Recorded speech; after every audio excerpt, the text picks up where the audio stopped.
Olá, muito bom dia, muito boa tarde, muito boa noite para você que nos assiste. Eu sou a Letícia Greco, sou jornalista, sou repórter, concurseira concursada. Se você quiser saber mais sobre mim, acesse esse vídeo aqui que eu apresento o canal, como eu cheguei até aqui. Bom, hoje eu vou dar 10 dicas para quem quiser passar no concurso. É claro que não existe uma fórmula mágica, isso funcionou para mim, pode funcionar para você, mas pode ser que não funcione. Eu acho que cada um vai descobrindo um jeitinho melhor, mas a gente pode ajudar, certo? Então vamos lá? Slide na tela. Dica 1. Tenha foco. O que eu quero dizer com isso? Tenha foco. Bom, você decide que vai prestar concurso, você decide que vai prestar vestibular. Bom, eu vou prestar concurso para quê? Vou prestar concurso para agente da Polícia Federal. Ok, então foque no concurso de agente da Polícia Federal. Eu vou prestar vestibular na Unicamp para engenharia química. Na USP eu vou prestar para química. Tenha um foco. Agora você sair assim, prestando coisas que não tem nada a ver uma com a outra, tudo bem, eu acho importante ter um plano B, acho importante, eu até digo no meu vídeo que eu tive um plano B. Mas isso vai te dificultar muito mais na hora de você estudar, porque um edital vai ter matérias completamente diferentes da outra, então você vai ter que estudar muito mais, você vai ter que estudar em dobro, então isso vai dificultar. O que você poderia focar em estudar mais de um assunto, você vai estudar menos para ter que estudar outros, certo? Dica 2. Leia o edital. Por que é importante você ler o edital? Porque no edital é que você vai saber todo o conteúdo que vai ser cobrado na hora da prova. E se você estudar alguma coisa e na hora da prova cair uma coisa que não estava no edital, você pode recorrer, certo? É no edital que você vai saber o salário, é no edital que você vai saber o que você vai fazer, quais são as atribuições do cargo. Então é muito importante que antes de você prestar um concurso, você leia esse edital de cabo a rabo, como se diz, e principalmente você esmiuçar o conteúdo para depois você não chegar na prova desavisado. Ah, isso aqui caiu? Como? Não sabia. Bom, estava lá no edital, né? Se você não leu o edital, não ia ter como você saber mesmo, certo? Bom, dica número 3. Reserve um horário para os estudos. Eu acho muito importante você fazer dos estudos uma rotina. Eu, pelo menos, fiz isso durante o ano que eu me dediquei a estudar para os concursos. Se é difícil para você estudar, se é difícil para você ficar concentrado, comece uma vez por semana. Às quartas-feiras, das 7 às 9 da noite, eu vou estudar. Começa na quarta-feira, pega um dia que você não tem compromisso nenhum e começa. Da quarta-feira você amplia, quarta e quinta, e assim por diante. Tudo a gente tem que ter uma rotina, isso é super importante e com os estudos não deixa de ser diferente. Uma hora você vai se acostumar, isso já vai ser uma rotina para você e vai ser muito mais fácil. Outra coisa que eu acho importante na hora de você fazer dos estudos um hábito, é porque se você deixa de estudar, você esquece. Então assim, ontem eu falei isso, eu estudei um assunto, hoje eu já pego, dou uma lida no resumo e passo para o próximo capítulo. Então eu já vou estar automaticamente revisando e lembrando. Agora você estuda hoje, vai estudar semana que vem, você já esqueceu o que você estudou, então você vai ter que estudar de novo, fazer um novo resumo para lembrar daquilo e passar para o próximo, então vai ser muito mais difícil. Então faça disso um hábito. Dica número 4. Leia e faça resumos. Bom, lê porque você vai ter que ler algum material, seja ele um livro que esteja na bibliografia do edital, ou seja, outros livros que tenham conteúdo que você precisa saber. E por que fazer resumo? Bom, eu não acredito em estudar naquela história de marca-texto, sabe? Eu acho que você está aprendendo quando você está escrevendo. Eu acho, né? Para mim funciona a vida inteira, pelo menos funcionou assim. Ler e escrever. Você só lê, você vai gravar uma vez. Você lê e escrever, você vai gravar duas. Você já está estudando duas. Eu sei que é um pouco trabalhoso, é um pouco difícil, mas eu acho que vale a pena. E depois, a hora que você vai dar aquela revisada final, você não vai precisar ler aquilo tudo que você grifou, fica aquela coisa meio confusa. Você vai ler o quê? Você vai ler o seu resumo que você colocou as coisas mais importantes, certo? Dica número 5. Assista videoaulas quantas vezes for necessário. Gente, aula é uma coisa que você vai ligar a TV, se você comprou uma videoaula ou se você vai assistir pelo YouTube, você só tem que sentar, prestar atenção. Nada mais, não é cansativo. Porque quantas vezes for necessário? Porque nem sempre o que o professor fala você entende. Então o vídeo não tá lá? Olha a vantagem da videoaula. É só você dar um pause, voltar e assistir de novo. Faça isso quantas vezes for necessário. Isso funcionou para mim, eu não tenho vergonha de dizer. Eu precisei estudar raciocínio lógico para alguns concursos. Eu já disse no meu vídeo de apresentação o quanto eu tenho dificuldade em matemática, nessa área de exatas. Eu precisei estudar raciocínio lógico. Não teve como fugir, porque alguns concursos de comunicação cobram raciocínio lógico. E não são questões aquelas quadrado, bola, triângulo, qual é a sequência? Não, são questões complexas, são questões que exigem algumas fórmulas do raciocínio lógico. Eu peguei um vídeo no YouTube que eu achei muito interessante, mas na primeira vez eu não consegui entender.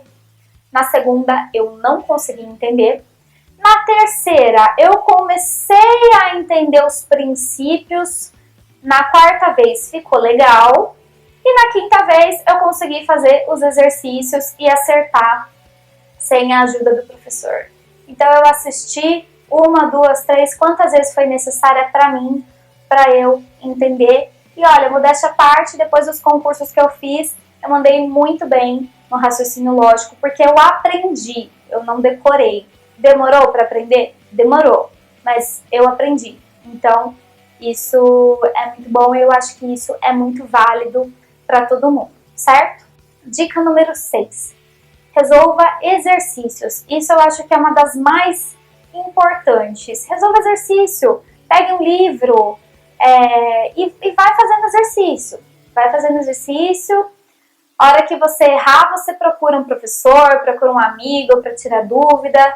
Mas assim, é no exercício que você vai saber onde está o seu problema, o que você não está entendendo, onde está a sua dificuldade. Então é muito importante você resolver exercícios.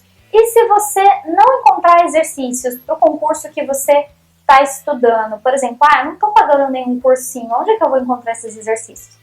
Essa é justamente a nossa dica número 7. Resolva provas anteriores do concurso que você vai prestar. Então você tem inúmeros sites de concurso, eu indico um, que é o PCI Concursos, tá? Pode procurar.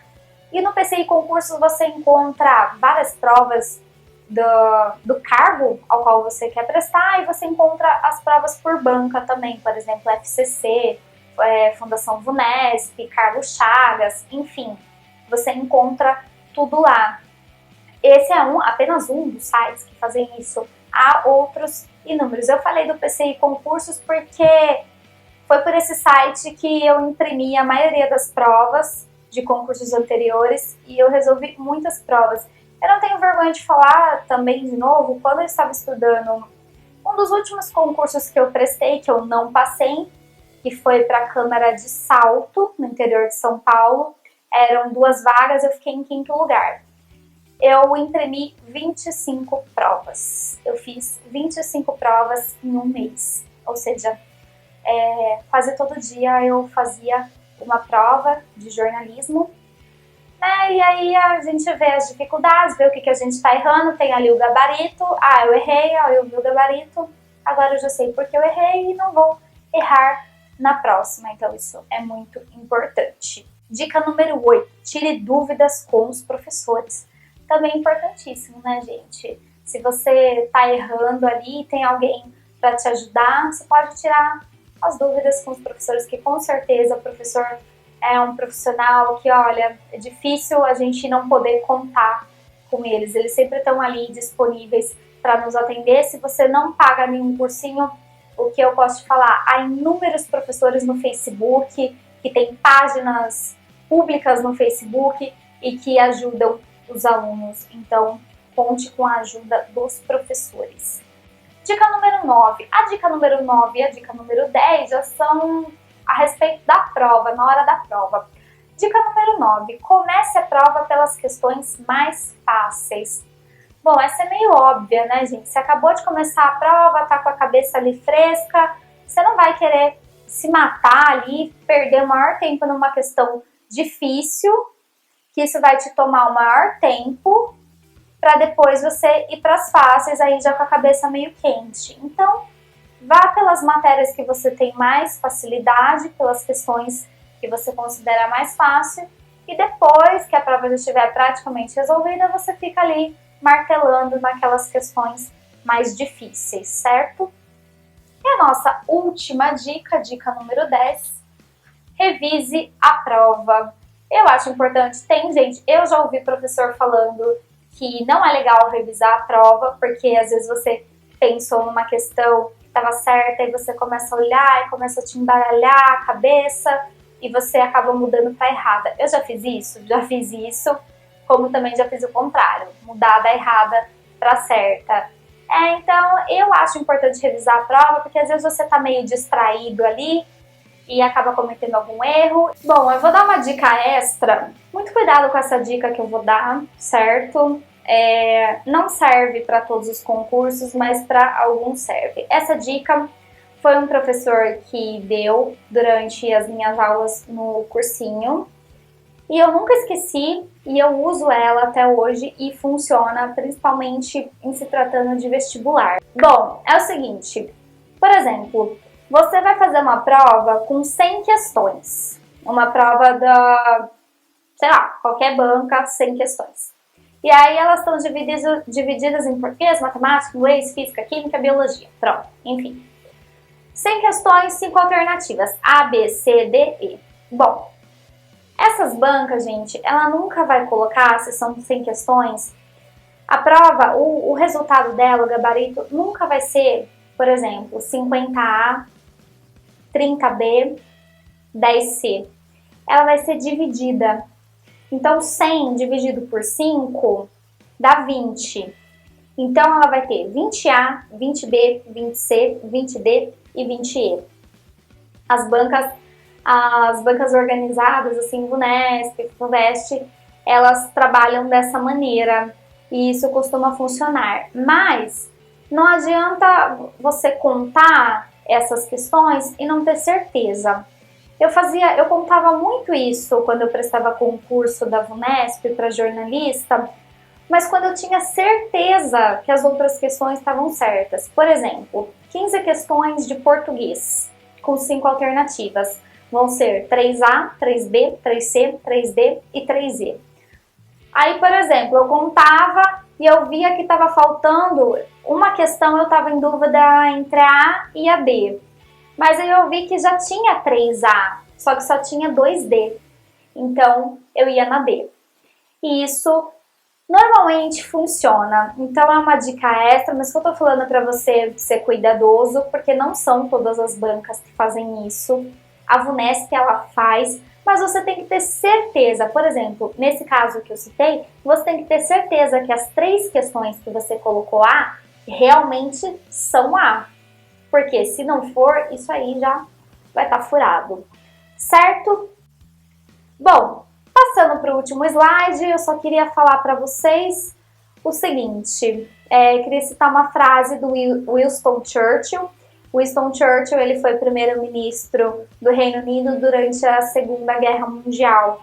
E ele disse: o sucesso é ir de fracasso em fracasso sem perder o entusiasmo. E com certeza, eu acredito que esse é o segredo do sucesso. Eu mesma, como eu falei para vocês, eu fiquei aí 1 ano estudando para concurso, consegui passar em 5 concursos, mas eu não falei em quantos concursos eu não passei, né? Que são inúmeros aí, em cerca de 20, eu já nem sei, a gente quer contar as vitórias e não as derrotas, mas até a gente ter uma vitória, a gente passa por muitas derrotas, mas a gente não pode desanimar. Então é isso, espero que vocês tenham gostado. Se gostaram, clica no like, inscreve-se no canal e semana que vem a gente está aqui com mais dicas de atualidades. Um beijo e até mais!